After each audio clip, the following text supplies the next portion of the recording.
కట్టి పాత గోడలకు వేయినట్టేదుంటే చేసిన దొంగతనం చేసినట్టే, చేయకున్న నీ భార్య దొంగతనం చేసినట్టే.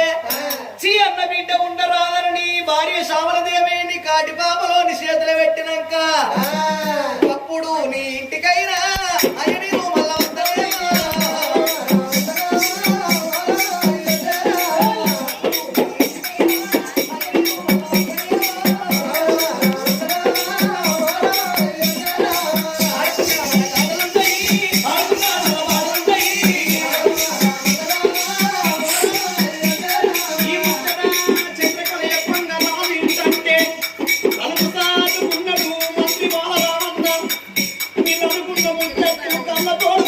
శివనారాయణ అయ్యో